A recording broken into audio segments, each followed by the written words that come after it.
Why was the woman at the gate so calm, when every eye told her she didn't belong? The air over Montana's high plains shimmered with early morning light, clean and sharp, the kind of light that stripped away illusions. A rental sedan idled at the checkpoint of Fort Sheridan, its paint dusted by 3 hours of prairie roads, its driver sitting with hands loosely on the wheel, eyes unreadable. To the two young soldiers in the guard booth, she looked ordinary. Civilian clothes, no visible rank, a small smile that didn't ask for permission but didn't demand it either. "Yeah," one of them said, approaching the window like he'd been interrupted mid-scroll on his phone. She turned her head slightly, sunlight catching the edge of her profile. Calm, patient, controlled.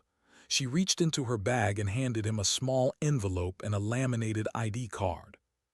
The corporal took them without care, barely glancing at the name. Colonel Christine Palmer. He blinked once, twice, then frowned.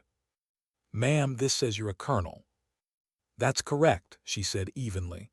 "Colonel Palmer, I'm here to assume command of Fort Sheridan." The soldier's eyes darted back to her plain jacket, the dust on her shoes. "But you're not in uniform." "That's also correct," she replied. "Now, will you let me in, Corporal, or shall we call this a training opportunity?" He froze. Behind him, his sergeant leaned back in a chair inside the booth, boots on the desk, coffee cup in one hand. The man looked over, half amused, half irritated. "Problem Bennett." Bennett scratched the back of his neck. She says she's a colonel." The sergeant Lawson chuckled, slow and lazy. "In that outfit?" He finally stood, tugging his uniform shirt into place and strolling over. He took the ID, scanned it more carefully, and for the first time in that long, quiet morning, something in the air shifted. Christine watched the realization flicker in his eyes, the tightening jaw, the swallowed breath. The part of every soldier that wakes when they realize they've made a mistake too big to fix with words. "Ma'am," Lawson said quickly, "we weren't notified about your arrival. I'll need to verify this with headquarters." "That's reasonable," she said softly. "Please do." Her tone was light, but inside, something cold pressed against her chest. "This is what I came here to fix," she thought. "The small cracks that tell you everything about the structure beneath." While Lawson retreated to the booth to make the call, Bennett shifted uneasily beside her car.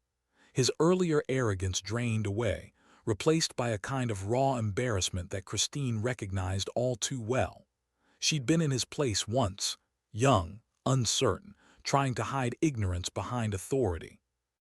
"How long have you been stationed here, Corporal?" she asked.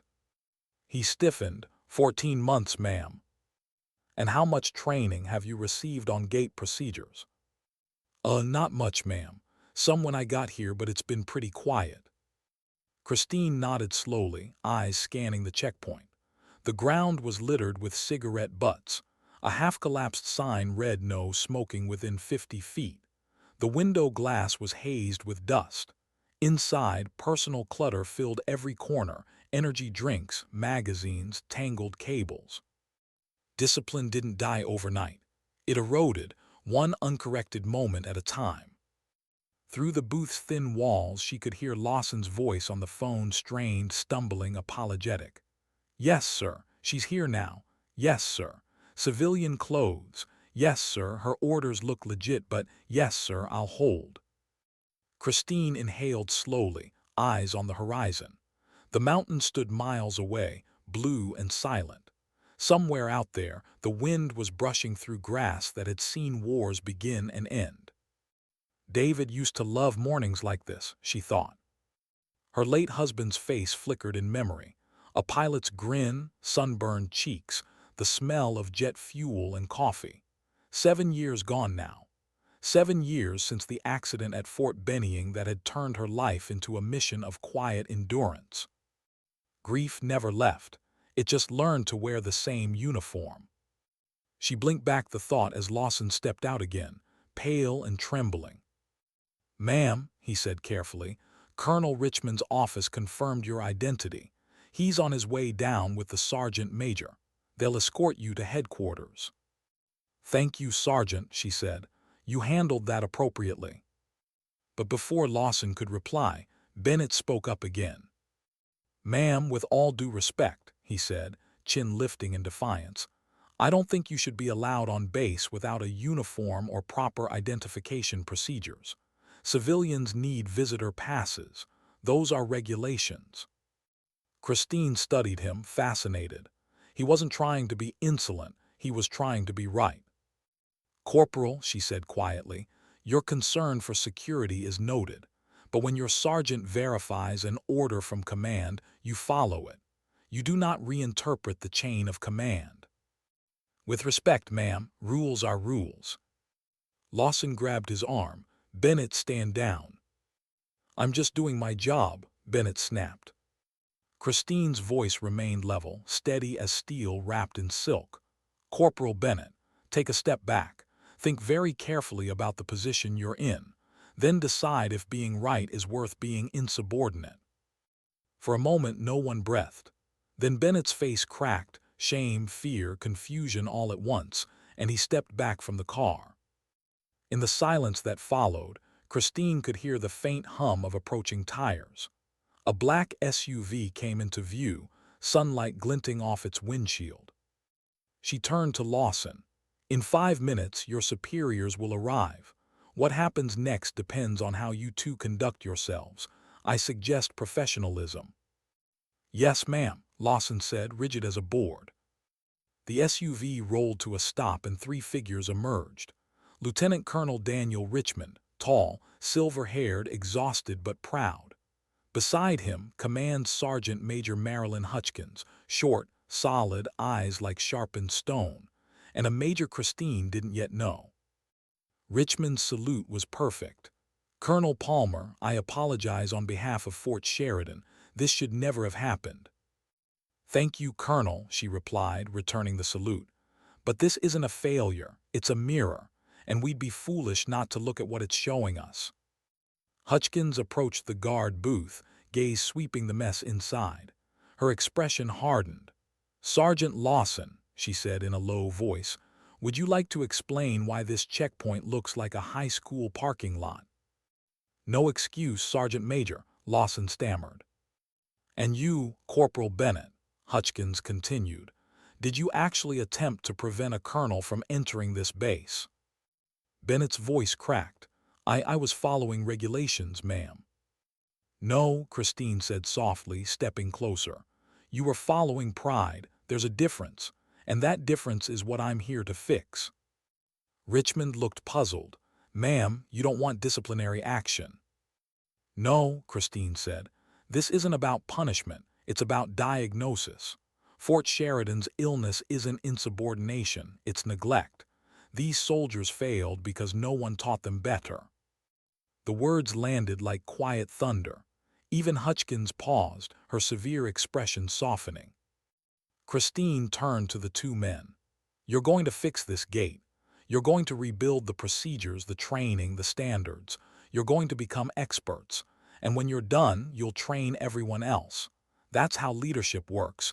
You turn failure into responsibility." Bennett's eyes widened. "Ma'am, after what we did." "Exactly because of what you did," she said. "Mistakes are lessons written in permanent ink. I'm just asking you to read them."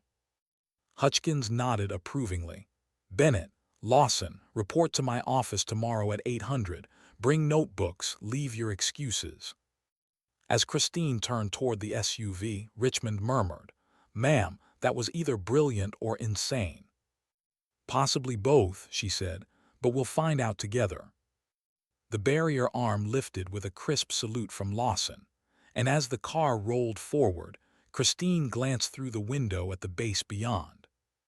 Fort Sheridan sprawled across the valley like a tired giant, fences frayed, buildings faded, flag drooping in the wind. The bones were strong, but the spirit had gone missing somewhere between the orders and the excuses. Inside the vehicle, Richmond exhaled. "Ma'am, I'll be honest. The place is a mess. Equipment's overdue for service, morale's in the basement, and training compliance is the lowest in the region." I saw enough at the gate to believe it, Christine said quietly. Then you'll fit right in, Hutchkins said dryly from the back seat. We've been needing a commander who actually cares. I don't care, Christine replied. I believe, and belief is harder to kill. When they reached headquarters, she stepped out and looked up at the building. Peeling paint, dirty windows, the flagpole's colors wrinkled from neglect. It wasn't just a base that needed fixing, it was a culture. Inside, hallways smelled faintly of coffee and apathy. Soldiers passed with half salutes, eyes averted. Christine returned each one, her voice low, her presence unshakable. She reached her new office, a room cluttered with dust and old paperwork. Richmond shifted awkwardly. Sorry about the state of it, ma'am. Norton he didn't keep up appearances. Appearances, she said, brushing her hand over the desk, are just reflections of standards. She turned to the window, watching the sun break fully over the training fields. Somewhere out there, 5,000 people were waiting for direction, some eager, some broken, most forgotten. Christine's reflection in the glass looked older than she remembered.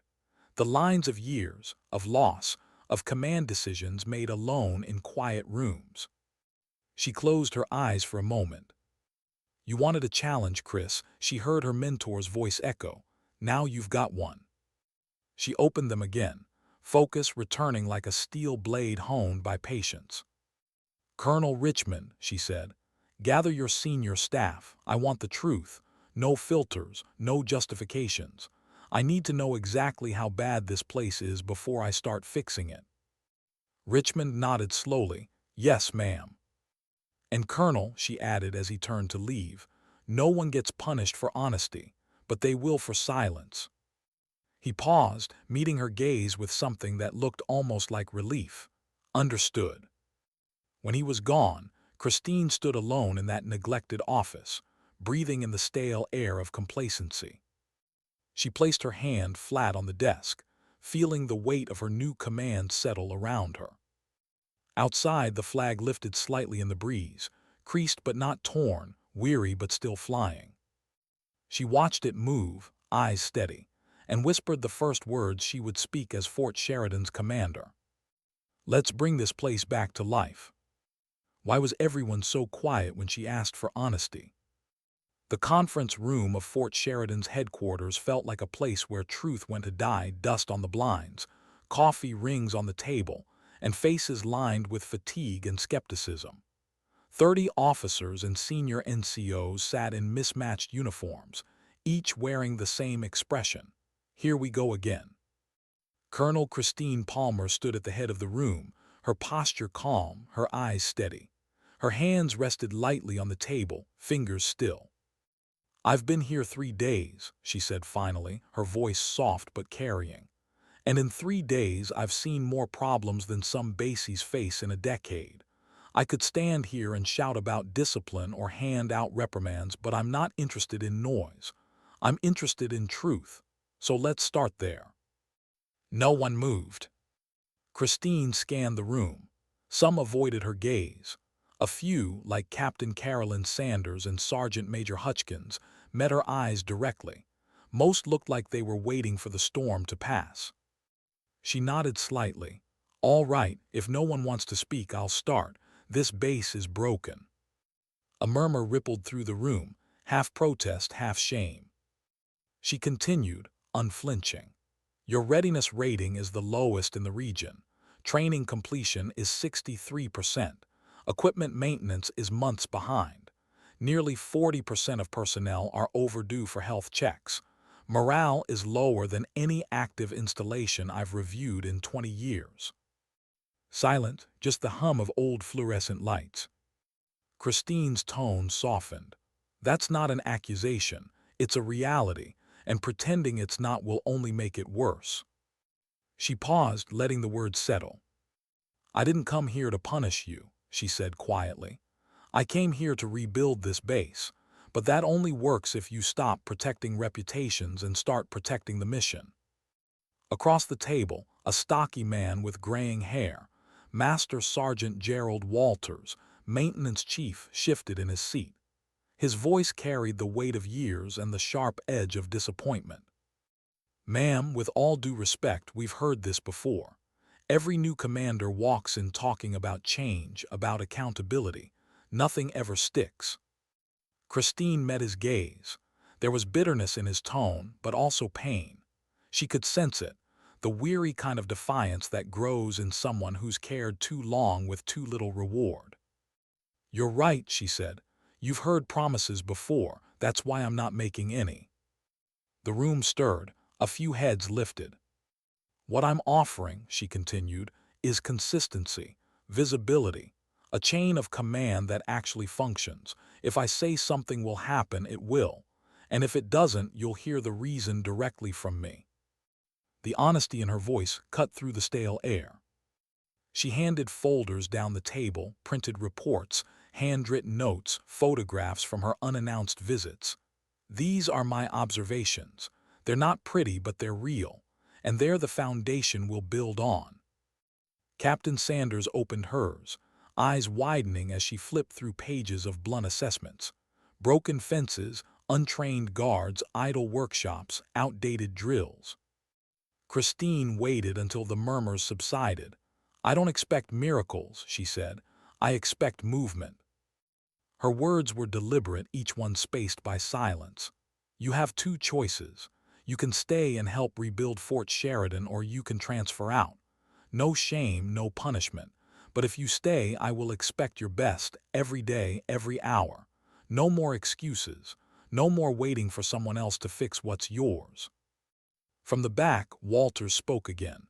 "And if we don't have the resources, if higher command won't give us the funding or the manpower, then we get creative," Christine said without hesitation. "We partner with the community. We find efficiencies. We stop hiding behind what we don't have and start using what we do." She let her eyes move from face to face. "Fort Sheridan isn't failing because of money. It's failing because of belief. You stopped believing that standards mattered, that your work mattered, that you mattered. That ends today." The last words landed like a quiet commandment. When the meeting ended, some officers left energized, others uncertain. Walters lingered, his expression unreadable. Christine nodded toward him. "Stay a moment, Sergeant." He waited until the room cleared. "You've been here the longest," she said. 6 years. "Yes, ma'am." "That makes you one of the few who knows what this place used to be."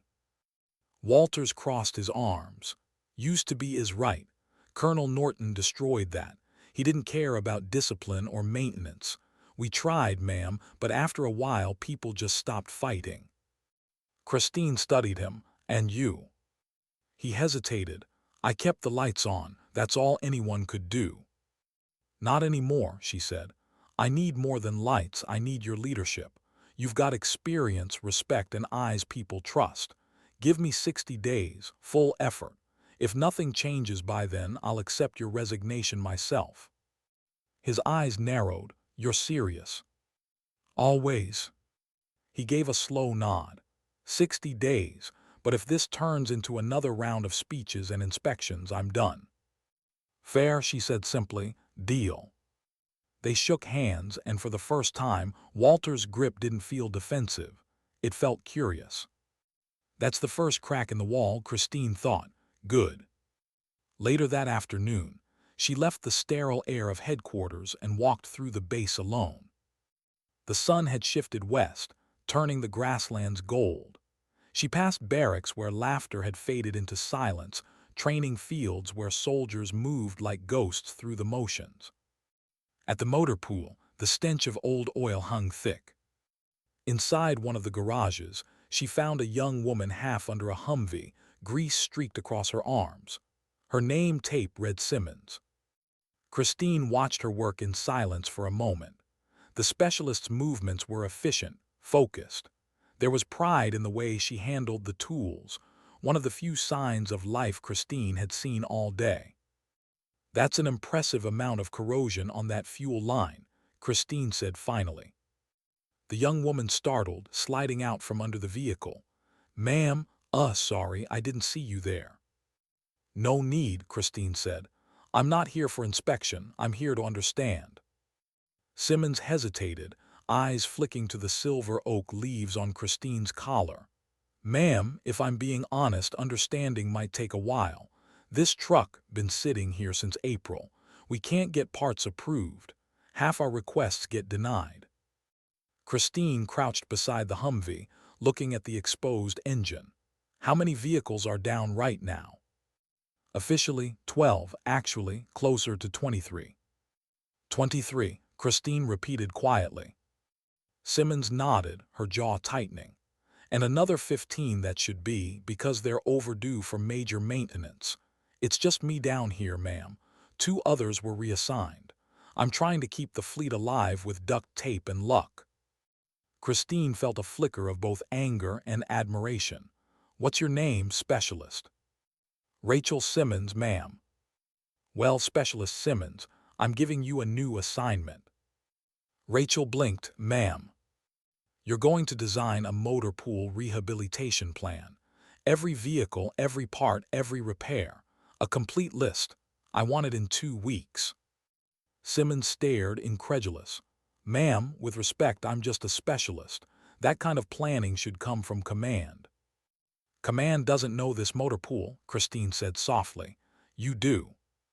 Rachel hesitated. When do you need it? 2 weeks, Christine repeated.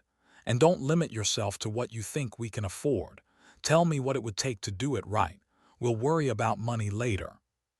The young woman's eyes lit with something Christine hadn't seen in days, hope. Yes, ma'am. I'll get to work. Good, Christine said, standing. And specialist, thank you.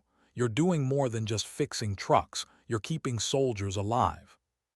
Rachel looked stunned as Christine walked away, leaving the faint echo of her words hanging in the air. By the time the sun dipped low, Christine found herself standing at the base dining facility. The line stretched long, soldiers talking in low voices. She joined them quietly, tray in hand. A few noticed her rank and stiffened. Others avoided eye contact. The food was warm but bland, the kind of meal that fills a stomach but not a spirit. She sat with a small group of privates who looked as though they'd rather face a firing squad than sit with a colonel. She broke the silence first. How's the food? They exchanged nervous glances until one finally spoke. Edible, ma'am. Christine smiled faintly. That's a dangerous compliment. The table loosened a little, and soon the soldiers began talking, first cautiously, then freely. They spoke of long hours, missing equipment, supervisors who stopped listening months ago. One of them, Private Dixon, admitted he'd sent multiple suggestions for improving meals, simpler menus, better seasoning, but no one ever responded. Christine set her fork down. Private Dixon, you'll send those suggestions to me directly. I can't promise approval, but I promise they'll be read. He stared at her, uncertain if it was a test. Yes, ma'am, thank you, ma'am. She smiled again, just enough to soften the edges. Good. And tell your team they're part of this rebuild too. People fight better when they feel seen. That night, long after the lights in the barracks dimmed, Christine sat alone in her office, a single lamp casting light across stacks of reports. Each document was a wound, neglected equipment, disciplinary write-ups, missed deadlines. But underneath it all, she saw something else, people still trying even if they'd forgotten how. She paused over a file marked Walters, Gerald, facilities chief. His early performance reviews had been stellar. In recent years, they declined sharply. Burnout, she thought, maybe something deeper. She made a note to speak with him privately. Then she flipped to a personnel photo, a smiling face, young and bright-eyed, David Palmer. Her late husband's name. His file had somehow followed her, tucked into a box of archived training documents. His handwriting on a maintenance checklist made her throat tighten. Don't let standards slip, he had written in the margins years ago. It's never about the small things, it's about what they allow to grow. Christine closed the folder slowly. Outside, the wind moved across the empty parade ground. whispering through the flag like a breath between prayers. She whispered back, "I won't, David, not here." At dawn, she was already walking the base again, watching, listening, taking notes. Soldiers arriving late, others too early, uniforms crisp and sloppy, side by side. She didn't shout, she didn't correct, she just watched.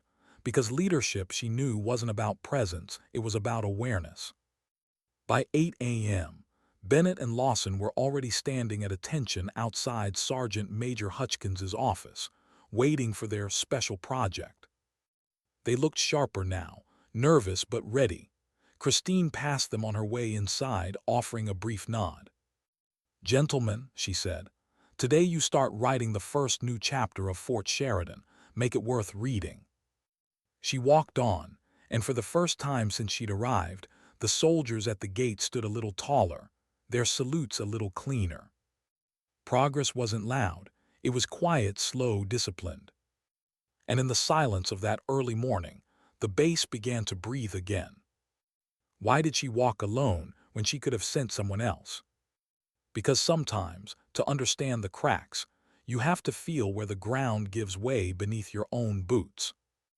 The morning air over Fort Sheridan was cool and still.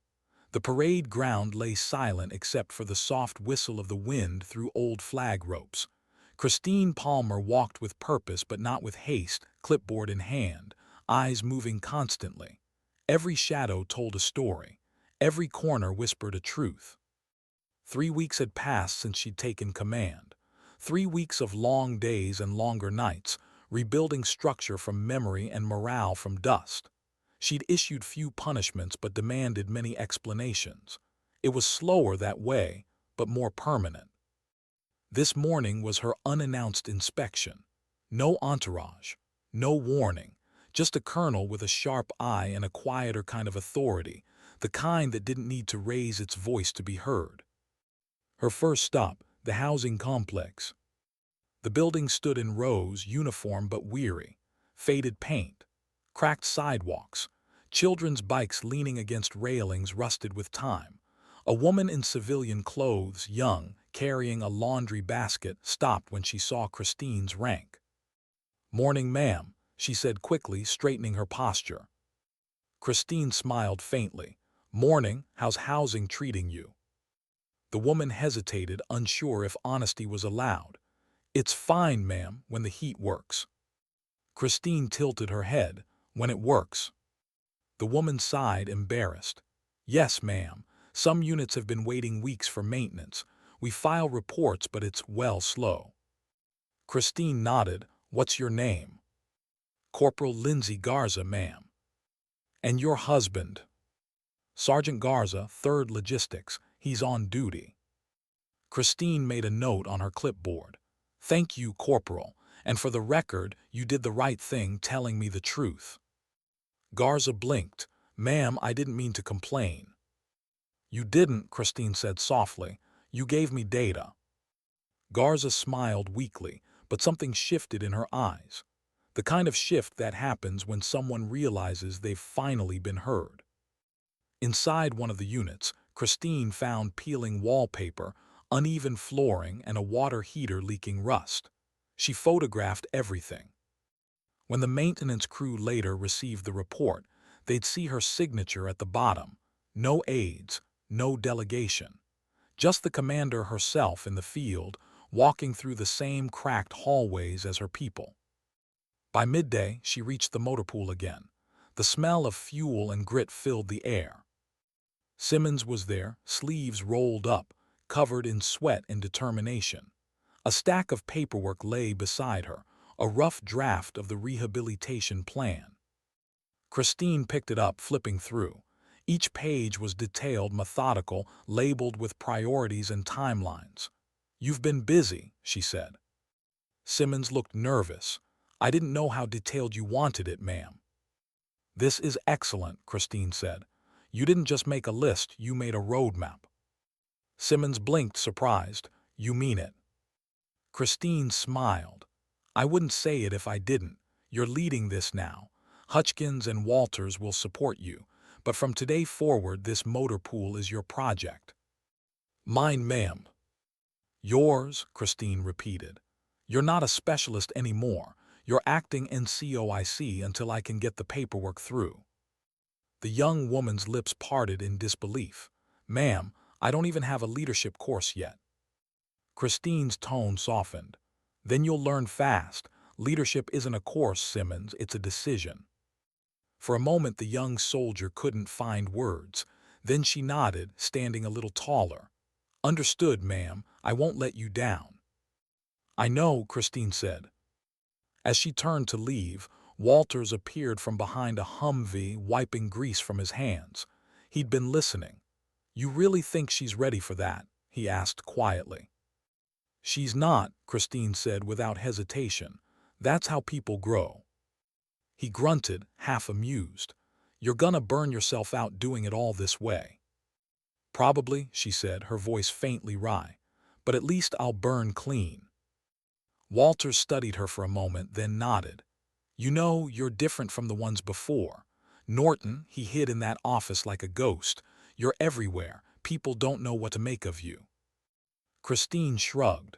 They don't have to. They just need to remember what right looks like. He smirked, fair enough. Her next stop was the chapel. Fort Sheridan's chapel sat on a small hill overlooking the base, a simple building with faded paint but perfect acoustics. Inside, Pastor Whitfield was arranging hymn books, his tall frame bent with age but steady in motion.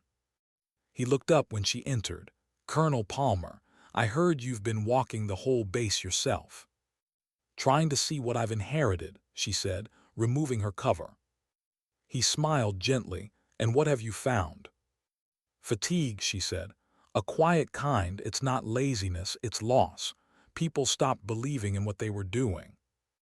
Whitfield nodded. Faith fades fastest when leadership forgets to feel.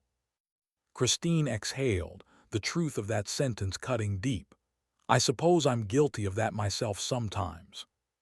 You've been carrying too much for too long, he said softly. You can't heal a place if you don't let it heal you too. She smiled faintly, not trusting her voice to answer. From the back pew, an elderly woman's voice called out, Pastor, who's our visitor? Whitfield turned. Evelyn, this is Colonel Palmer, the new base commander. The woman stood slowly, leaning on her cane. Well, I'll be, she said with a chuckle. Didn't expect to see a colonel walk in without an entourage. Christine smiled. I tend to walk faster alone. Evelyn's eyes twinkled. You'll fit right in then. The last one only showed up when cameras did. Whitfield gave her a gentle look, but Christine only laughed. That's all right. Honesty doesn't offend me. The older woman stepped closer, studying her face. You've seen loss, she said softly. I can tell, it's in the eyes. Christine's breath caught. Yes, she said quietly, I have. Evelyn reached out and touched her arm. Then you'll understand this place better than most. For a brief moment, silence hung between them. Two women, two generations, both carrying invisible wars. Christine left the chapel with something she hadn't expected to find: perspective. That evening she called a small meeting in the open air near the training fields. Just a few chairs, a table, no rank barriers. Sanders, Walters, Hutchins, and a few squad leaders. The sky was painted with streaks of orange and purple. I walked the base today, she began. Every corner, every corridor, there's rot, but there's also heart. I saw soldiers trying with what little they had, families making do, people holding on. Sanders leaned forward. What's the plan, ma'am? Accountability first, Christine said. We'll rebuild structure from the ground up. Fix systems, fix communication. But more than that, we'll fix trust. Walters frowned. Trust doesn't come from orders. No, Christine said. It comes from presence. From knowing your commander will walk the same ground you do. From seeing that the person giving orders is willing to get her hands dirty. Hutchins smirked. Ma'am, you're describing the kind of command most people talk about but never live. Then we'll live it, Christine said simply. They worked until darkness swallowed the field, mapping out schedules, timelines, and rotations. The others left one by one, but Christine stayed behind, watching the last embers of daylight fade. Her phone buzzed, a message from Simmons. "Ma'am, thank you again. The team's already working late. Never seen the motor pool this alive." Christine smiled, then typed back. "Keep going, specialist. You're lighting the way." She set the phone down and closed her eyes, listening to the night. Crickets, the faint hum of generators. Somewhere far off, a truck door slamming. For the first time since arriving, she felt it, the faint heartbeat of the base returning. Still fragile, still uneven, but alive. A week later, during morning formation, the difference was visible. Soldiers stood straighter. Voices carried louder, not perfect but purposeful. Christine walked among them, silent and observant. When she passed Bennett and Lawson at the gate, their salutes were sharp, eyes forward. "Good morning, ma'am." "Morning, gentlemen," she said. "You've made progress." Lawson nodded. "Thank you, ma'am. We've retrained 6 others already. Procedures are finally consistent." "Excellent," Christine said. Then she lowered her voice slightly. "You two remind everyone of one thing. Discipline isn't about control. It's about respect for the mission and for each other." "Yes, ma'am," Bennett said, his tone steady. As she walked away, Lawson whispered to him, "Told you she's different." Bennett smiled faintly. "Yeah, she's the real deal." Later that day, Christine received an official call from Division Command, General Keating himself. "Palmer," his voice rumbled through the speaker, "I've been getting reports. Your numbers are improving. What's your secret?" She smiled slightly. "Listening, sir." "Listening?" "Yes, sir. It's amazing what happens when people realize their commander sees them." Keating chuckled. "You always did have a poetic streak. Keep it up. Headquarters is watching closely." "I'm not doing this for headquarters," she said quietly. "I'm doing it for Sheridan." After the call ended, she stared at the wall for a long time. She knew what headquarters watching closely meant. It meant scrutiny, pressure, expectation. But she wasn't afraid. That night a storm rolled in over the valley, thunder low and rolling, wind cutting through the empty courtyards. Christine stood outside her quarters, coat pulled tight, watching lightning split the horizon. Each flash illuminated the base, the old hangars, the barracks, the vehicles, all flickering in silver light.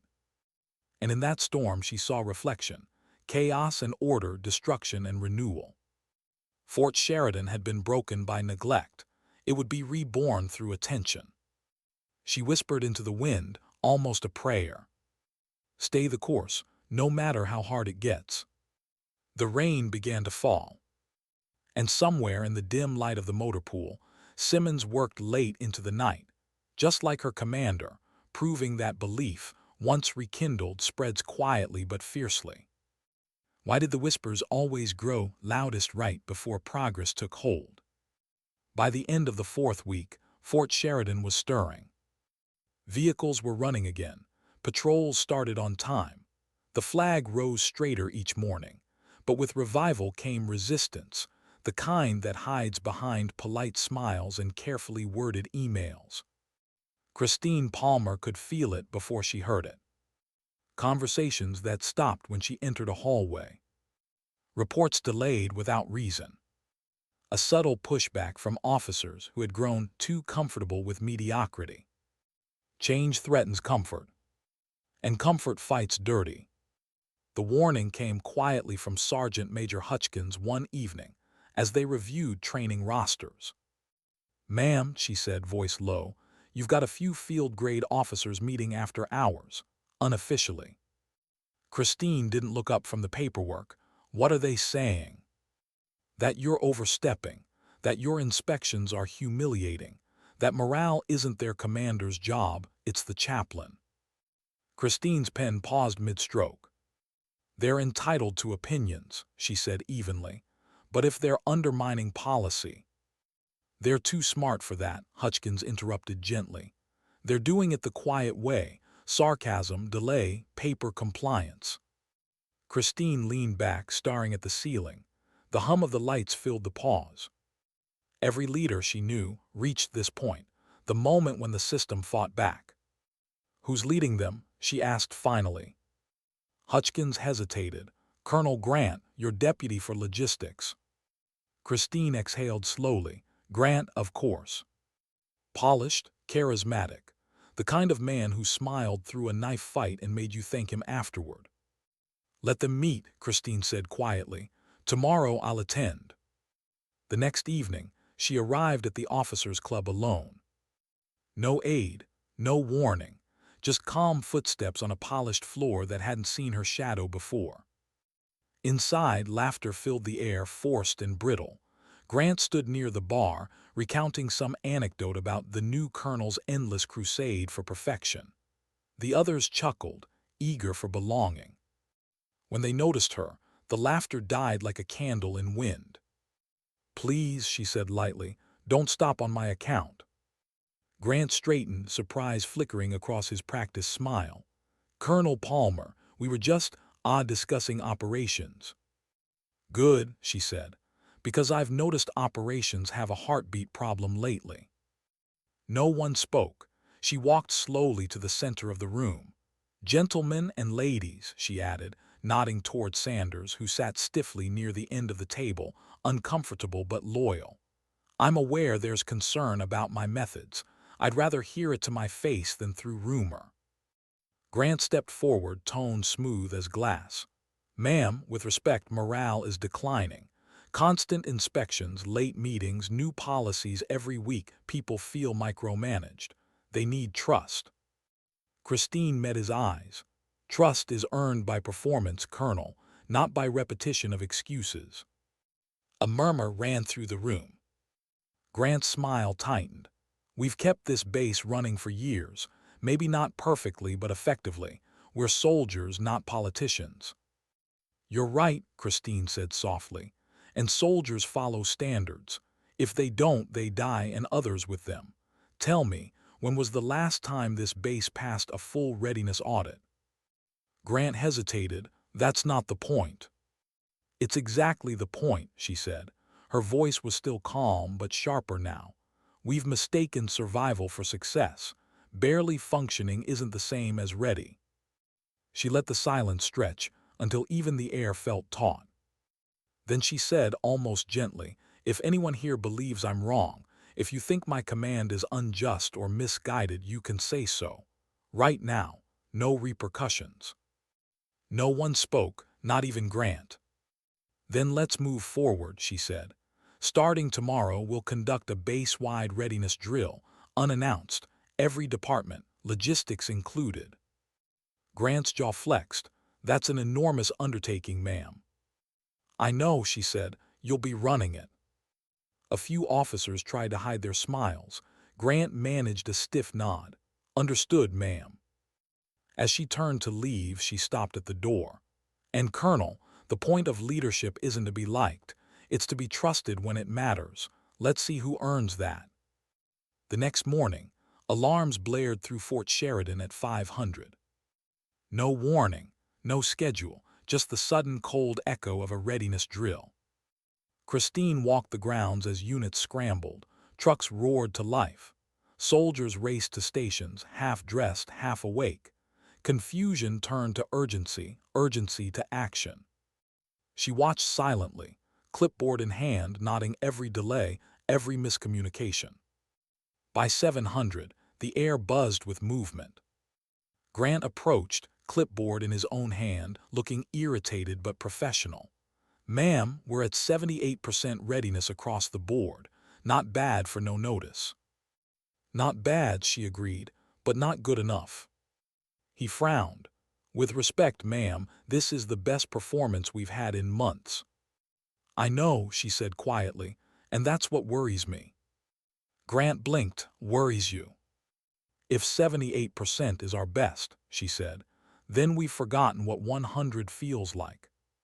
Her tone wasn't accusatory, it was mournful, and that tone pierced deeper than anger ever could. Later, when the after-action report circulated, Christine didn't reprimand anyone. She highlighted excellence, Simmons's motor pool response, Sanders's rapid communication network, and underlined failures not as punishments but opportunities. Still, the message was clear. Complacency had no safe corner left. That night, as the storm clouds cleared from the horizon, Christine sat alone in her office. A file lay open in front of her, Grant's service record, stellar on paper, commendations, campaign ribbons, leadership courses. But between the lines, she saw it. The pattern of doing enough to be admired, never enough to be remembered. Her phone buzzed, a message from Sanders. "Ma'am," Grant's trying to rally sympathy, "says your expectations are impossible." Christine replied simply, "Good, that means they're new." She leaned back in her chair, exhaustion pressing heavy. She'd expected resistance. She hadn't expected how lonely it would feel. The higher she rose, the fewer voices met her halfway. She turned off the lamp and looked out at the parade ground. Soldiers were still training under the floodlights, voluntarily. That sight steadied her. Progress wasn't a roar, it was a rhythm. 2 days later, she called Grant to her office. He arrived on time, posture crisp. "Sit," she said. He did cautiously. "You ran the drill well," she began. "Efficient, precise. But I want to know something. Do you believe in what we're building here?" Grant hesitated. "I believe in the mission, ma'am." "That's not what I asked." He looked away. "I believe you're idealistic, maybe too much so. This base doesn't need inspiration, it needs resources." Christine folded her hands. "Resources don't build integrity, Colonel, people do." He met her gaze again. "And what if people burn out chasing your standards?" "Then they'll rest proud," she said quietly, "not ashamed." Grant exhaled through his nose, half frustration, half admiration. "You really believe you can turn this place around?" "I don't believe," she said. "I've already started." He rose, giving a slow nod. "Then I suppose I'll either be part of it or a footnote in your report." "That's up to you," she said. When he left, Christine allowed herself a rare smile. She didn't need his loyalty yet, only his respect, and she just earned the beginning of it. Weeks rolled on. The drill results became a baseline. Standards tightened. Communication improved. Even the mess hall served meals that didn't taste like defeat. And then came the visit. Division command, inspection team, headquarters brass with clipboards and critical eyes. The entire base buzzed with anticipation. Christine briefed her staff calmly. "We don't perform for them," she said. "We perform because this is who we are now." When the inspectors arrived, they found precision without panic, order without fear. One colonel leaned toward General Keating, whispering, "You can feel it, can't you? This place is alive again." Keating nodded, expression unreadable. Christine walked beside him through the motor pool. Simmons stood by a row of freshly repaired Humvees, uniform spotless. "Specialist Simmons," Keating said, impressed. "This is remarkable work." Simmons beamed. "Thank you, sir, just following Colonel Palmer's example." Keating turned to Christine. "Seems your methods are working." Christine smiled faintly. "Methods don't fix people, sir. Faith does." He studied her a long moment, then said quietly, "Keep doing what you're doing. Sheridan's setting a new standard." That night the base celebrated quietly. Music in the barracks, laughter in the hallways, the kind that sounded genuine for the first time in years. Christine joined them for a few minutes, raising a plastic cup of weak punch with her soldiers. "To progress," Sanders toasted. Christine shook her head. "To perseverance," she corrected softly. When she returned to her office later, a note awaited her on the desk. No signature, just a single line written in neat, deliberate handwriting. "You were right, 78% isn't good enough." She didn't need a name to know who wrote it. For the first time in a long while, she allowed herself to laugh. Outside, the night was clear, stars sharp and cold against the sky. The flag waved steady in the wind, the same one that had hung limp her first day here. She thought of David, her husband, her compass, and whispered into the darkness. "You'd like this place now. It's learning how to stand again." The wind answered with a soft rustle, as if in approval. And Christine smiled, tired but proud, because leadership wasn't about glory. It was about persistence, the quiet, relentless kind that outlasts opposition. Sometimes, she thought, dignity doesn't raise its voice. It simply endures. Why did the silence after the explosion feel louder than the blast itself? It happened at 14:32 hours, a sound like the world snapping in half. 1 second the motor pool was alive with the grind of tools and engines, the next, smoke, dust, screaming.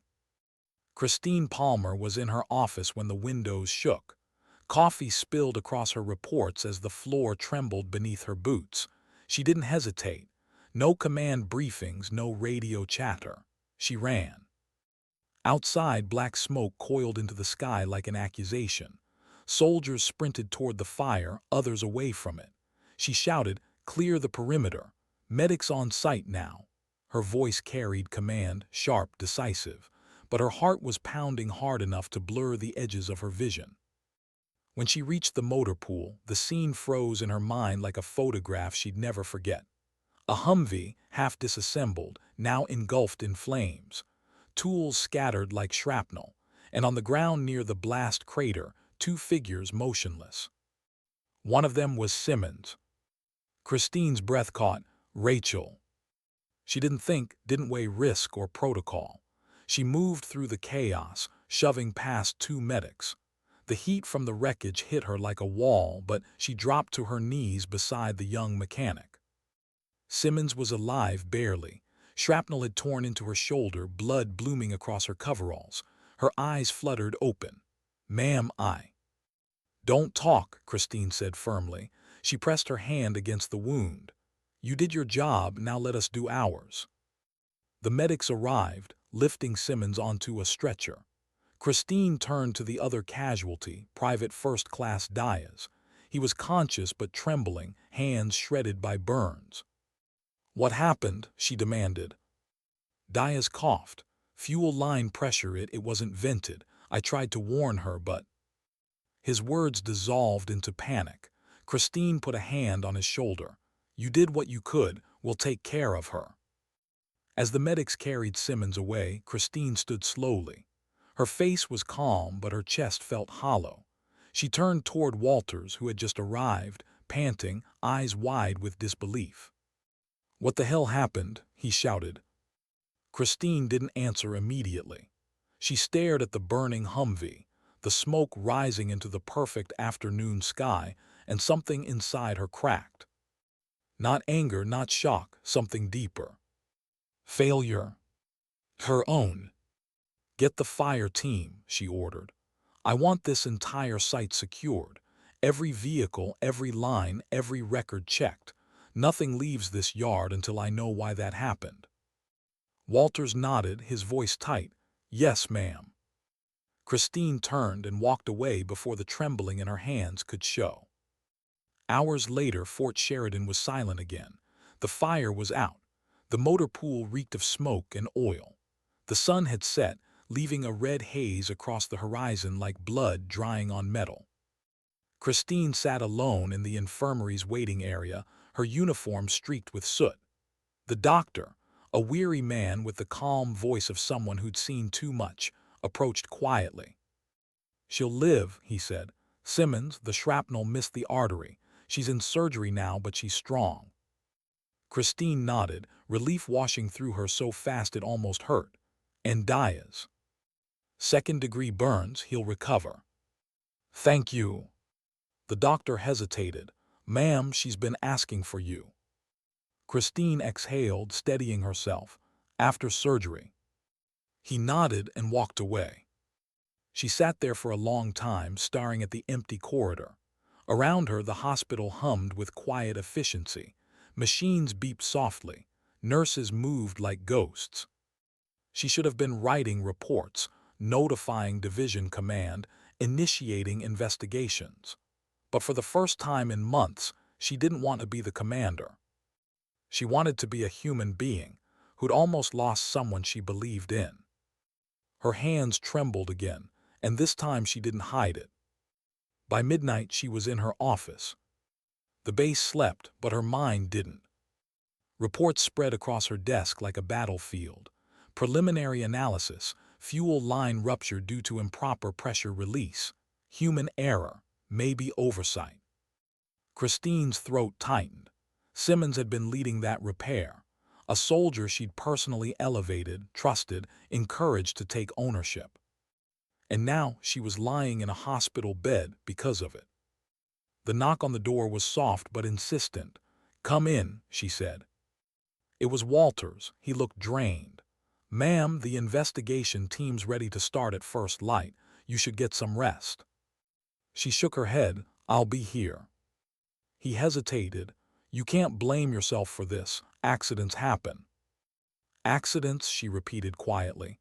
"No, Sergeant, neglect happens, complacency happens, and when it does, people bleed." He sighed, rubbing the back of his neck. Simmons followed every procedure she knew. That line was faulty. Maintenance backlog, remember. "I know," Christine said, "but I was the one who pushed her into leadership before the paperwork was even processed.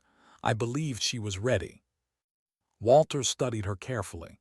"And she was. You said it yourself, leadership's a decision. She made it. You didn't make her careless. You made her brave." Christine's voice broke slightly. "Brave doesn't mean safe." "No," Walters said softly, "but nothing worth doing ever is." For a long time, neither spoke. Rain began tapping softly against the windows. Finally she looked up. "How are the others handling it?" "Shaken but different. They saw you out there, ma'am. No one forgets that kind of thing. The way you ran into the fire before the medics even arrived. You didn't have to, but you did." Christine stared at him, exhausted. "Because I couldn't do anything else." He smiled faintly. "Exactly, that's why they'll follow you." The next morning, Christine walked into the motor pool. The air still smelled of smoke. Soldiers stood at attention, silent, waiting. She faced them. Not from a podium, not from behind a desk, but from the ground beside the charred wreckage. "No one died," she said quietly. "That's luck, not excellence. We can't depend on luck." Her voice was calm, but the weight in it made every soldier stand straighter. This wasn't one person's failure. It was all of ours. Somewhere someone ignored a checklist. Somewhere someone signed off on incomplete maintenance. Somewhere someone assumed things were fine. That's the chain that breaks lives. She looked around slowly, meeting each gaze. "We'll find the cause, we'll fix the system, and we'll honor the ones who got hurt by doing better. That's the only apology that matters." Then she paused, her tone softening. "Simmons will recover. She's alive because of your quick response. That means something. Remember that too." She dismissed them quietly, and the crowd dispersed in silence. Walters lingered. "They'll never forget that speech, ma'am." Christine shook her head. "I don't want them to remember my words. I want them to remember the fire." Later that day, she visited Simmons in recovery. The young specialist lay pale but awake, her shoulder wrapped in heavy bandages. When she saw Christine, her eyes welled with tears. "Ma'am," she whispered, "I'm so sorry." Christine sat beside her. "You have nothing to apologize for." "I messed up. I should have checked the pressure twice." "No," Christine said gently. "You trusted the system to protect you, and the system failed. That's my responsibility." Simmons tried to protest, but Christine reached out and took her hand. "Listen to me, Rachel. You don't measure leadership by how many times you fall. You measure it by whether you get back up. You hear me?" Tears slid down Simmons's cheeks. "Yes, ma'am." Christine smiled faintly. "Then rest. Because when you're healed, I'm not just putting you back in that motor pool. I'm giving you the safety board lead. You'll rewrite the maintenance protocols from scratch." Simmons blinked in disbelief. "You still trust me?" More than ever, Christine said softly, because you've seen what happens when systems fail. You'll make sure it never happens again. That evening, Christine met with her senior staff. Grant was there, subdued but attentive. Sanders, Hutchins, Walters, all silent as she began. This base almost lost one of its best, she said.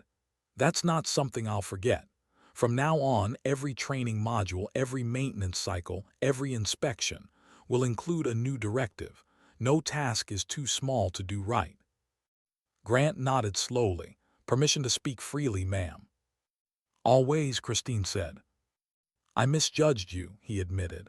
I thought your focus on morale was fluff, but watching you these past 2 days, seeing how you handled this, it's leadership, real leadership. No manuals, no speeches, just presence. Christine looked at him, surprised by the sincerity in his tone. Thank you, Colonel, but I didn't do anything extraordinary. You did, Sanders said quietly.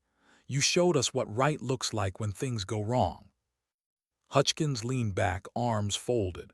And for what it's worth, the entire base is behind you now, even the cynics. Christine smiled faintly.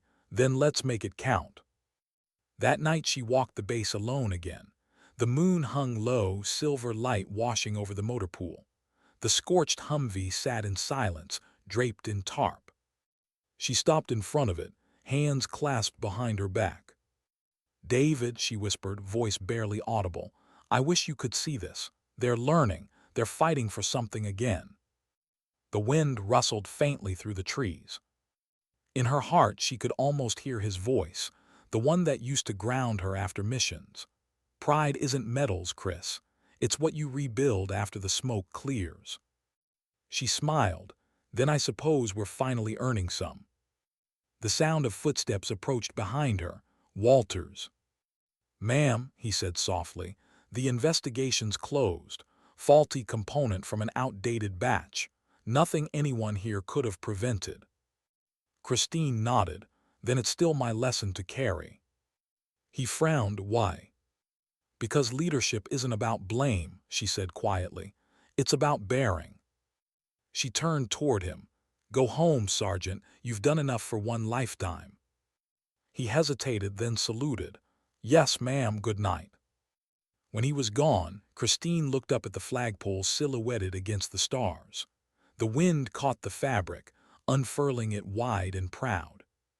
She whispered into the darkness, words meant for no one and everyone. Fort Sheridan isn't a base anymore, it's a promise.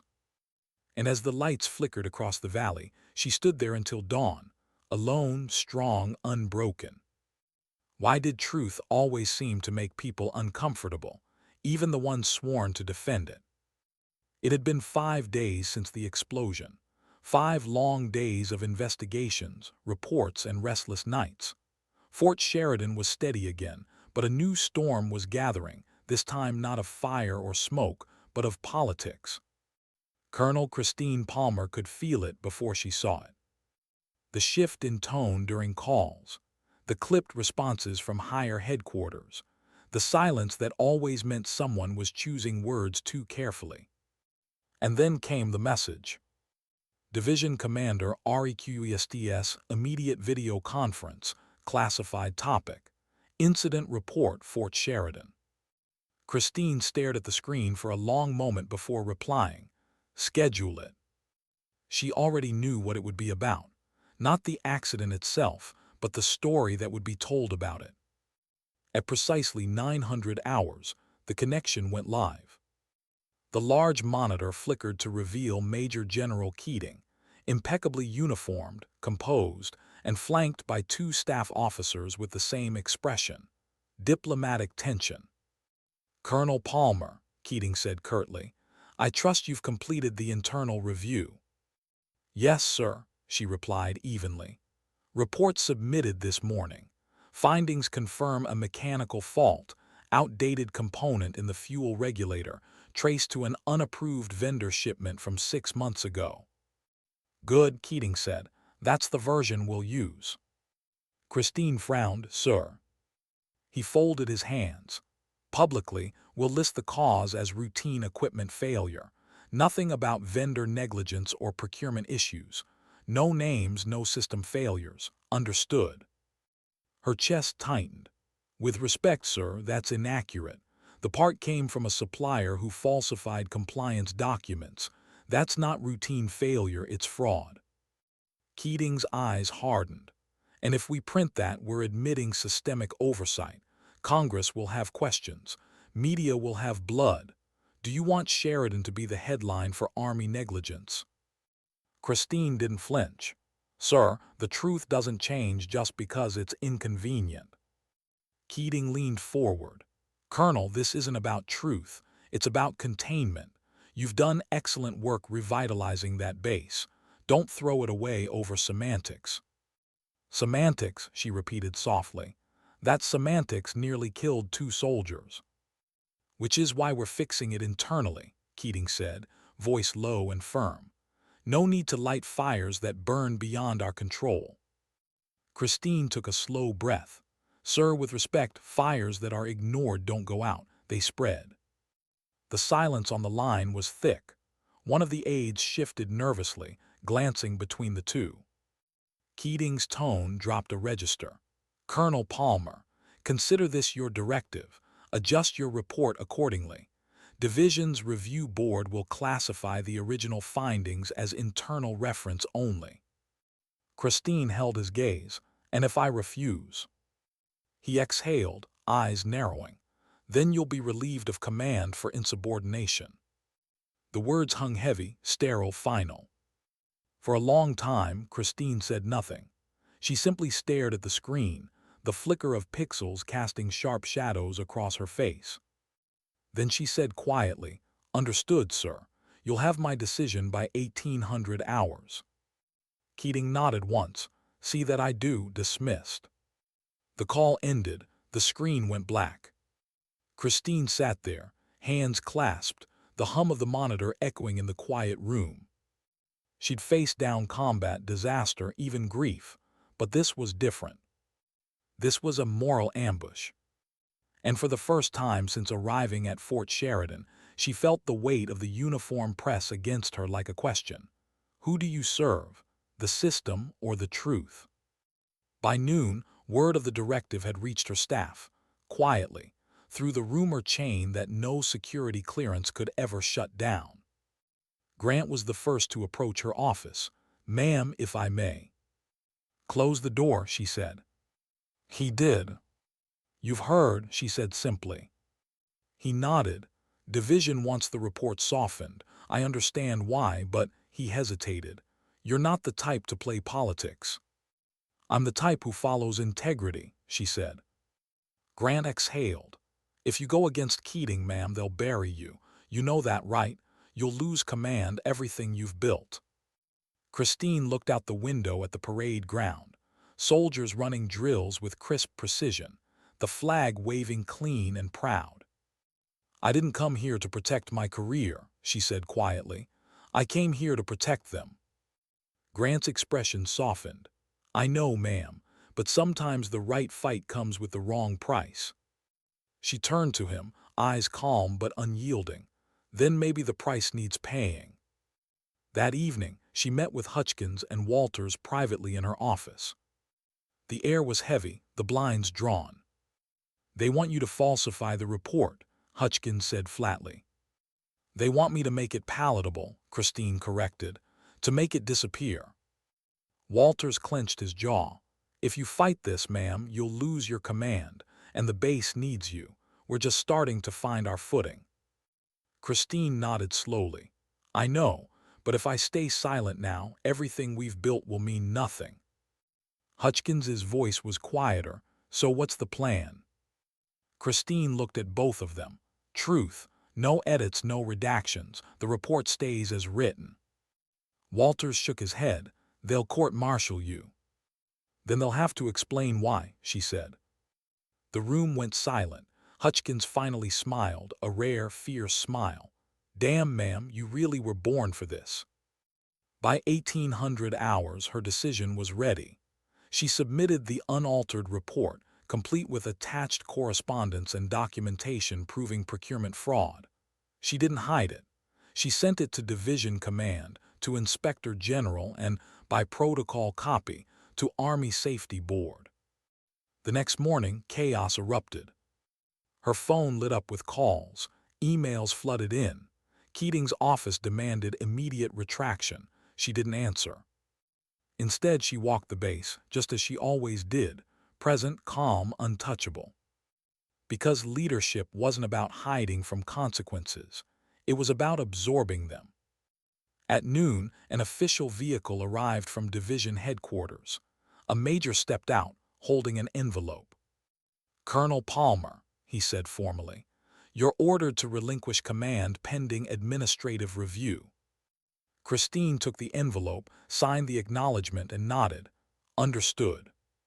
Behind her, soldiers began to gather, Simmons in a sling, Walters with his jaw tight, Sanders pale with disbelief. "Ma'am," Simmons whispered, "what's happening?" Christine turned to her, her expression serene. "Just accountability, specialist. The same thing we ask of everyone." "But you didn't do anything wrong," Simmons said. Christine smiled faintly. "That's what makes it matter." They escorted her to headquarters, where she signed over command temporarily to Colonel Grant. The irony wasn't lost on either of them. Grant stood silently, eyes heavy. "Ma'am, I didn't want this." "I know," she said softly.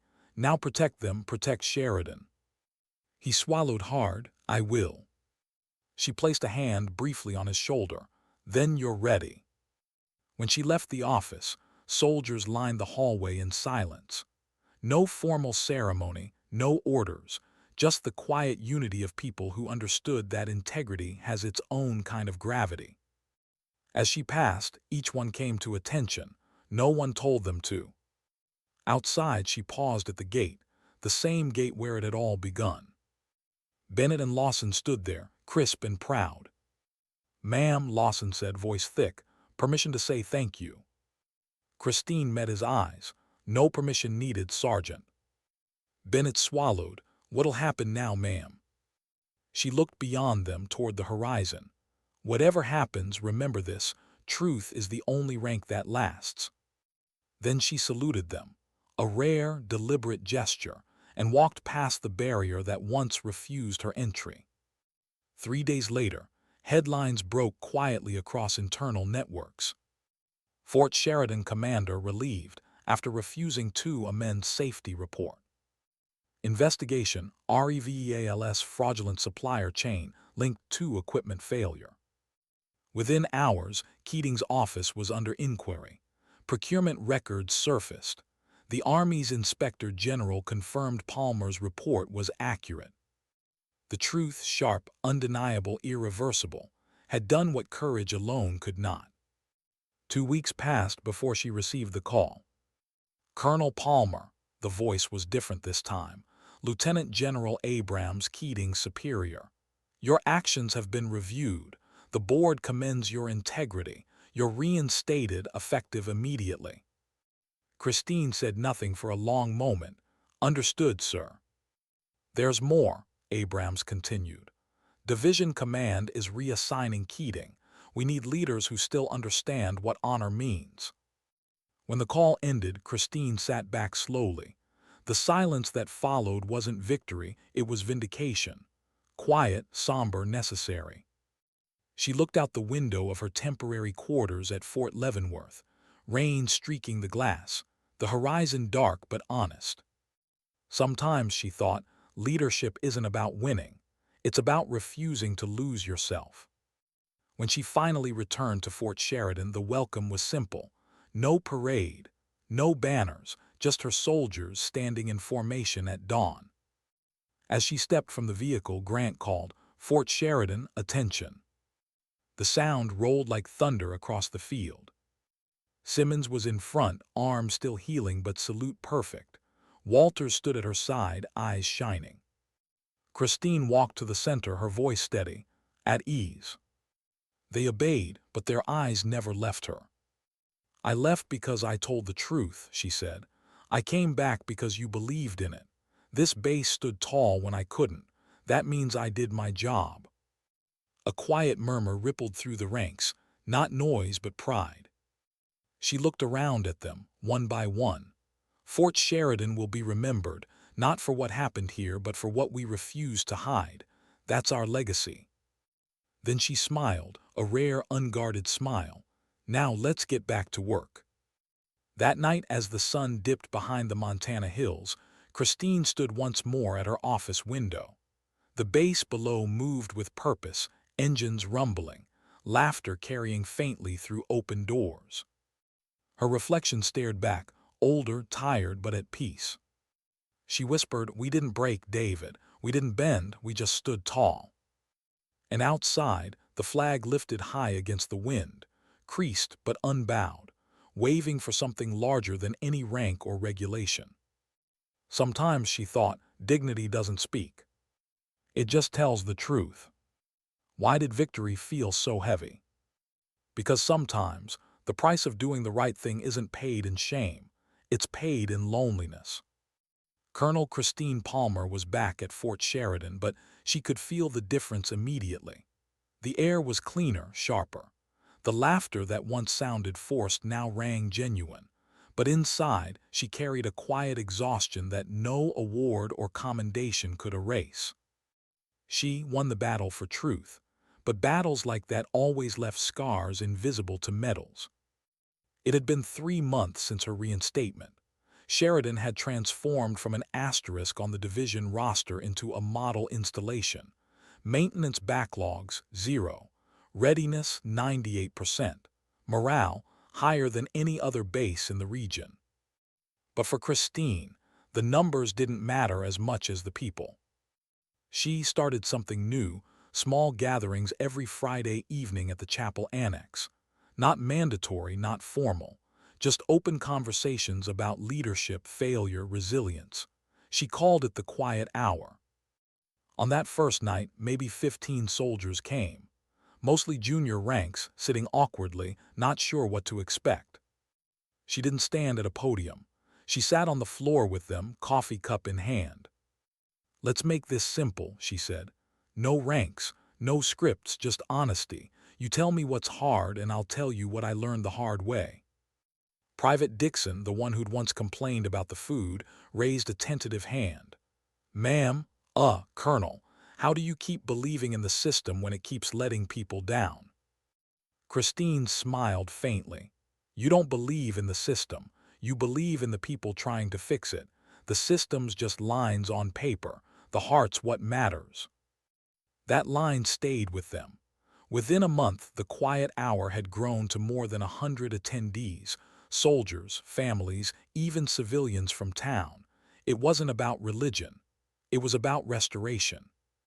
Sometimes she spoke about discipline, other times about grief, courage, or the weight of command. Always her voice was steady, her pauses deliberate, her gaze direct. But the nights she remembered most were the ones she didn't speak at all, when someone else stood up to tell their story. Like Sergeant Walters admitting he'd almost quit the army before she arrived. Like Lawson and Bennett describing how humiliation turned into purpose. Like Simmons, still healing, saying she finally felt like she belonged to something again. Christine would listen, hands folded, eyes calm, and sometimes she'd think, maybe this is what David meant by service. One evening, long after the last soldier left, she sat in the chapel alone. Pastor Whitfield entered quietly, carrying 2 mugs of tea. "You've turned Friday nights into something sacred," he said, handing her one. "It's not me," she replied. "It's them. They just needed someone to remind them it's okay to care again." Whitfield studied her face. "You've built something beautiful here, Colonel, but I see that look in your eyes, the one that says you're already planning to leave it." She smiled faintly. "Maybe. Command isn't ownership, Pastor, it's stewardship." He nodded slowly. "Still, it's rare to see someone lead with both iron and grace." Christine stared at the flickering candle near the altar. "Iron keeps order, grace keeps people." He smiled, "And which keeps you?" She didn't answer. A week later, she stood in front of the base's new officer candidates, fresh graduates, nervous, eager. The auditorium hummed with anticipation. Christine stepped to the podium, her medals catching the light, her voice calm and low. "When I first took command of Sheridan," she began, "I thought leadership was about authority. I thought if I spoke firmly enough, people would follow. I was wrong." The room went still. "Leadership isn't about volume," she continued. "It's about presence, about showing up when no one else does. It's about making decisions you'll lose sleep over because they're right, not easy." She paused, letting the words breathe. "You'll be tested," she said softly. "Not on the battlefield, but in boardrooms, in reports, in moments when no one is watching. Those moments will define you. And if you ever wonder what to do, tell the truth, even if it costs you everything." She stepped away from the podium then, walking slowly among the rows. Because in the end, rank fades, medals tarnish, but integrity echoes. When she finished, the room stood in silent respect. No applause, just stillness. The kind of silence that means something, been understood, not just heard.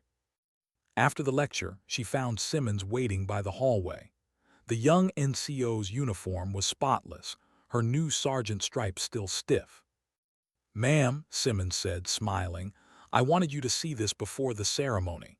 She held up a printed report. "Revised maintenance safety protocols, approved by Division Command. We renamed it the Palmer Standard." Christine blinked. "You didn't have to do that." Simmons grinned. "We wanted to. It's how we remind ourselves that truth isn't paperwork, it's protection." Christine felt something tighten in her throat. "That's the best thing anyone's ever said to me." Simmons hesitated, then added quietly, "Ma'am, I know you think you're just rebuilding a base, but you rebuilt us." Christine didn't respond. She just placed a hand on the young woman's shoulder and whispered, "Then you'll know how to keep it alive when I'm gone." Later that night, alone in her quarters, Christine found an envelope slipped under her door. Inside was a simple note in Grant's handwriting. "I used to lead from comfort. You taught me to lead from conviction. Thank you." She smiled. He'd come a long way, so had they all. She poured herself a glass of water and walked out onto the balcony. The base stretched below, lights glowing softly, patrols moving in rhythm, the low hum of unity where chaos once lived. She leaned on the railing, whispering to the wind, "This is what peace looks like, David. Quiet, earned, fragile." She closed her eyes, listening to the heartbeat of the base, the laughter, the footsteps, the mechanical whine of training drills at night. That sound was home. The following morning, General Abrams arrived unannounced. No ceremony, no convoy, just a car, a salute, and a brief smile. "Colonel Palmer," he said, "mind if I take a walk?" "Of course, sir." They walked side by side through the parade ground, morning sun cutting gold through the clouds. Soldiers stopped to salute. Abrams returned each one with quiet respect. "I've read every report," he said finally. "What you've done here, it's beyond reform, it's culture, and culture lasts." Christine kept her voice even. "Thank you, sir, but it wasn't me, it was them." He smiled faintly. "That's what every good commander says, and every great one means." She chuckled. "You're being generous, sir." "I'm being factual," he said. "Division's creating a new initiative, command mentorship. We want you to lead it. Teach others what you did here." Christine stopped walking. "Sir, that's an administrative post." "It's a legacy post," he corrected. "You won't be leading one base. You'll be shaping all of them." She looked out at the soldiers training in the distance, the flag flapping proudly above them. "I don't know if I'm ready to leave this." Abrams nodded. "No one ever is. But sometimes the best way to honor a command is to make sure others learn how to earn one." That evening she gathered her staff. Sanders, Hutchkins, Walters, Simmons, each one of them standing straight, sensing what was coming before she spoke. "I've been offered reassignment," she said quietly. "Mentorship Division, Fort Bragg, effective next month." The silence that followed was thick, emotional. Walters was the first to speak. "Ma'am, Sheridan won't be the same without you." Christine smiled. "It's not supposed to be. If I've done my job, this place won't need me anymore." Simmons shook her head, blinking back tears. "We'll always need you, ma'am." Christine's voice softened. "No, Sergeant, you'll need yourselves, and that's the point." Hutchkins cleared her throat roughly. "Well, I guess we'd better throw a send-off that'll make the brass jealous." Christine laughed. "No ceremonies, just keep doing what we started." Her last week at Fort Sheridan passed like a slow sunset, each day golden, each moment heavier. She walked the motor pool one last time, tracing her hand over the hood of the repaired Humvee that had once burned. It gleamed now, restored, spotless. She smiled. "You came back from fire too, didn't you?" At the gate, Bennett and Lawson were still posted, uniforms perfect, discipline sharp. "Permission to speak, ma'am?" Lawson asked. "Granted." He hesitated, then said, "When you first came here, I thought you were just another officer, but you made me want to be better. Thank you for that." Christine's eyes softened. "Then my job here is done." The night before she left, she stood once more on the balcony, watching the lights fade across the base. The stars above were clear, sharp, endless. She thought about the journey, the gate guards, the broken morale, the fire, the truth, the redemption. All the pain and pride woven into one tapestry of command. She whispered, barely audible, "It was worth it." And in the wind that swept across the valley, she could almost hear David's voice again, calm, teasing, proud. "You didn't fix a base, Chris. You rebuilt belief." She smiled, eyes glistening. Maybe that's the same thing.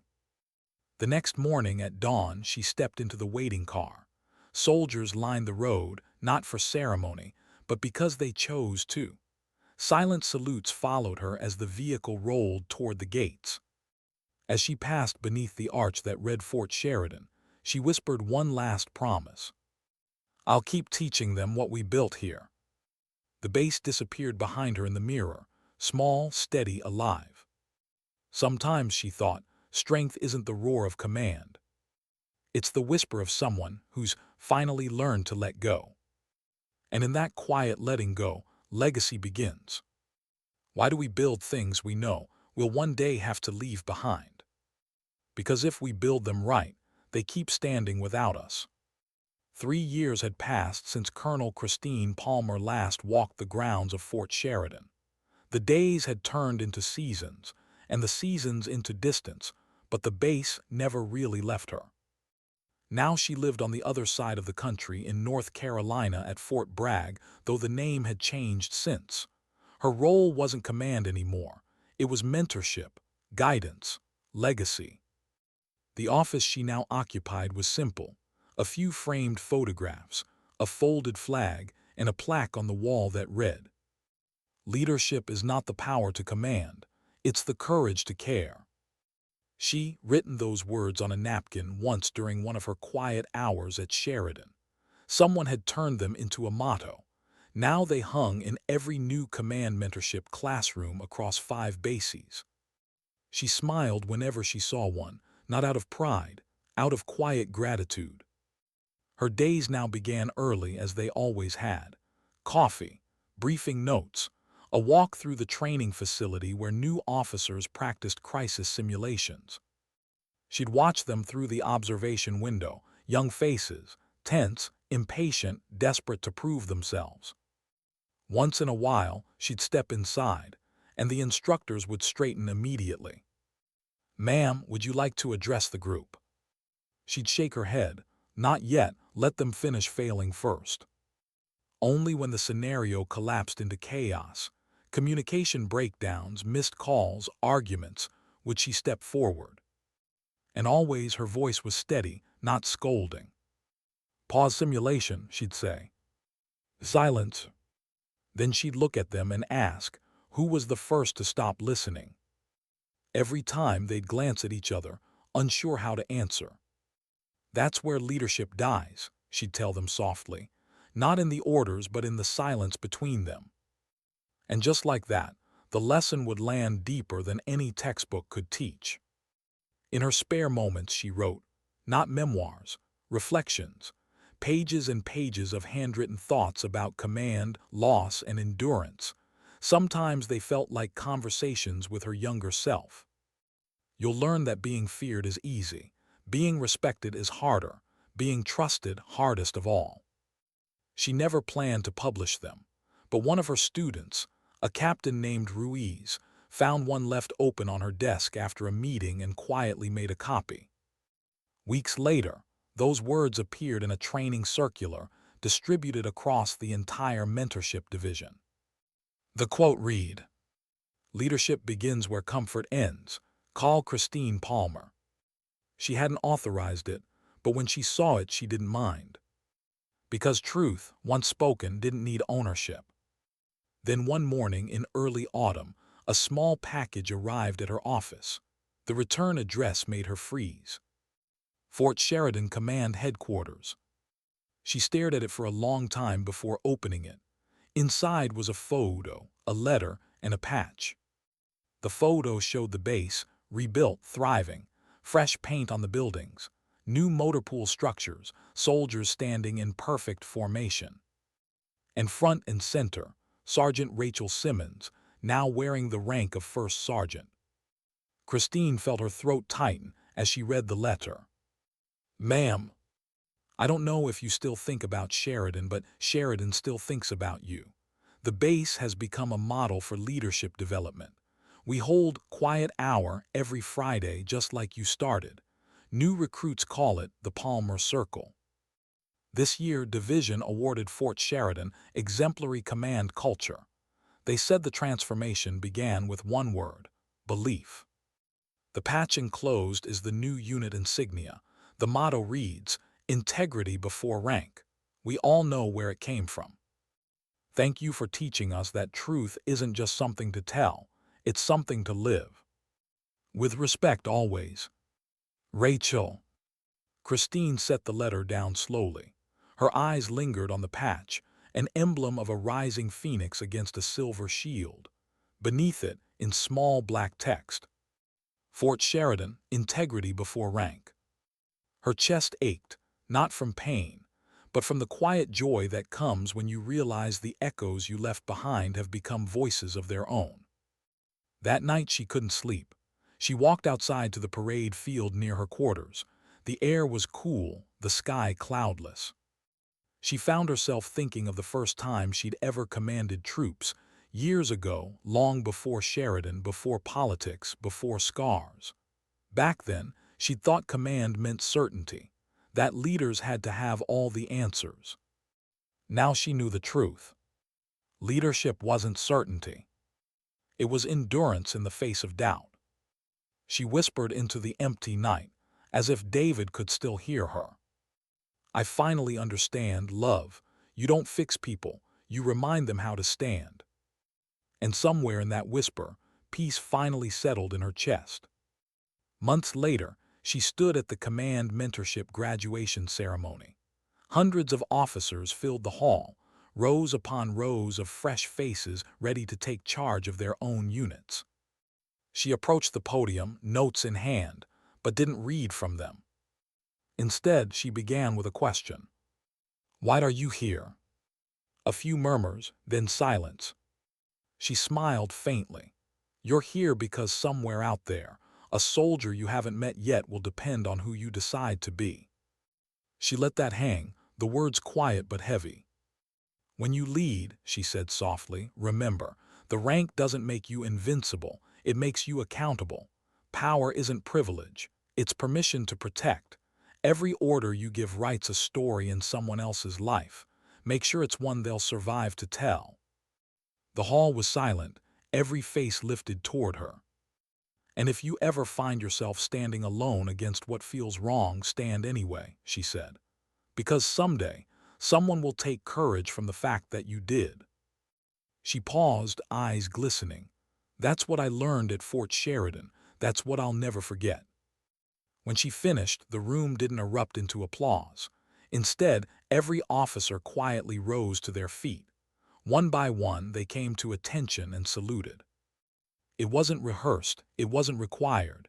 It was respect, the kind that only truth earns. Later that evening, after the crowd dispersed, Captain Ruiz approached her with a folded document. "Ma'am," he said, "Command approved this today.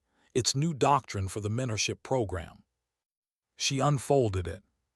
The header read, "Palmer Principle Number 1, the mission is people." Below it, smaller text, "If the people thrive, the mission succeeds. If the people break, no victory matters." Christine read it twice, then smiled. "You made it sound so simple." Ruiz grinned. "You did first, ma'am, we just wrote it down." As she left the building that night, she stopped by the wall where framed photos of every mentorship leader hung. Her own portrait had just been added. Beneath it, a small brass plaque. Call Chrstne Palmer. Fort Sheridan, Fort Bragg. Led by example, remembered by integrity. She stared at it for a long time, quiet and still. Then she whispered, "No one leads forever, but if you lead right, forever remembers." Years passed, her hair silvered, her pace slowed, but even after retirement, soldiers and officers still wrote to her. Letters filled her mailbox from around the world, people she'd never met but somehow reached through the stories passed down from Sheridan. One letter read simply, "Ma'am, I never served under you, but I served because of you." And that, more than any commendation, was enough. On a warm spring afternoon, she returned to Montana. Fort Sheridan had invited her to the base's centennial ceremony. She hadn't been back since the day she left. As her car approached the gate, two young guards stepped forward. One of them smiled nervously. "Good afternoon, ma'am. Identification, please." Christine smiled back, handing him her retired ID. "Here you go, Sergeant." He looked at it, then looked up at her, eyes widening. "Wait, are you the Colonel Palmer?" She chuckled softly. "That depends who's asking." He stood straighter, saluting sharply. "Ma'am, welcome home." She returned the salute with quiet pride. "Thank you. You have no idea how much those words mean." Inside, the base was unrecognizable. Clean, efficient, alive. Children laughed near the housing area. Cadets trained on the field. At the ceremony, she stood behind the crowd, unnoticed at first. On the stage, a young commander addressed the formation. His voice carried with conviction. "Fort Sheridan stands today because of those who refuse to compromise. Because once, a leader taught us that integrity doesn't need approval, it needs courage." He paused, then added, "We honor Colonel Christine Palmer, who showed us that leadership isn't loud, it's loyal." Christine felt tears sting her eyes. Around her, soldiers straightened, civilians clapped, and somewhere above, the flag unfurled in the breeze. She didn't walk to the stage. She didn't need to. Her name didn't need to be heard. It had already been woven into the fabric of the place. Instead, she whispered to herself, smiling through tears, "You did good, Sheridan. You did good." As the sun dipped below the mountains, she found herself standing alone near the old motor pool, the same ground that once burned, now restored. The sky was streaked in gold and violet. The air smelled of oil and grass. She closed her eyes, remembering that first day at the gate, when they told her she couldn't enter, when they didn't know she was the one who'd change everything. Now, as the wind brushed her face, she laughed quietly. "Full circle," she murmured. And in that laughter there was no bitterness, only grace. Because she finally understood, leadership isn't about being seen. It's about leaving something that still stands when you're gone. She looked one last time at the base she'd rebuilt, whispered her farewell, and turned toward the setting sun. Her voice, carried on the wind, was soft but steady. "Sometimes dignity doesn't speak, it simply acts."